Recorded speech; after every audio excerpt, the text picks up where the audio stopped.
Gaibandha পলাশবাড়িতে Dutch Bangla ব্যাংকের উপশাখা উদ্বোধন।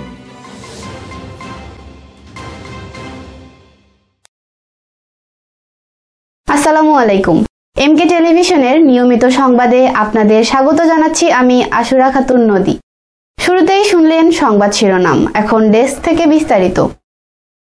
গাইবান্ধার পলাশবাড়িতে আঞ্চলিক সড়কের চৌমাথা সংলগ্ন মেনাস সিটি কমপ্লেক্সের দ্বিতীয় তলায় ডাচ বাংলা ব্যাংকের উপশাখার শুভ উদ্বোধন হয়। 30 সেপ্টেম্বর সোমবার সকালে আনুষ্ঠানিকভাবে এ উপশাখার শুভ উদ্বোধন করেন গোবিন্দগঞ্জ ডাচ বাংলা ব্যাংকের ব্যবস্থাপক ও senior assistant vice president Mohammad Asadur Rahman. উদ্বোধন অনুষ্ঠানে উপস্থিত ছিলেন পলাশবাড়ি উপজেলা পরিষদের সাবেক vice chairman Abu Taleb Sarkar, Palashbari Dutch Bangla উপশাখা in charge Mohammad Rafiqul Islam, assistant officer Mohammad Mainul Reza, junior cash officer Mahbubul Islam, মেনাস সিটি কমপ্লেক্সের স্বত্বাধিকারী মঞ্জুর কাদির মুকুল, বকুল উদ্দিন ইনাম, আলহাস মিনু সরকার ও আহসান সহ বিভিন্ন পর্যায়ের ব্যবসায়ী ও গণমাধ্যম কর্মীরা উপস্থিত ছিলেন। উক্ত উদ্বোধন অনুষ্ঠানে দোয়া পরিচালনা করেন পলাশবাড়ি উপজেলা কেন্দ্রীয় জামে মসজিদের পেশ ইমাম আলহাস মোস্তাফিজুর রহমান রাজা। গাইবান্ধা জেলার গোবিন্দগঞ্জ শাখার অধীনে ডাচ বাংলা ব্যাংকের উপশাখাটি পরিচালিত হবে।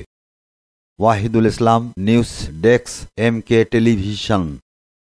শেষ করছি এমকে টেলিভিশনের নিয়মিত সংবাদ। এতক্ষণ সাথে থাকার জন্য সবাইকে অসংখ্য ধন্যবাদ।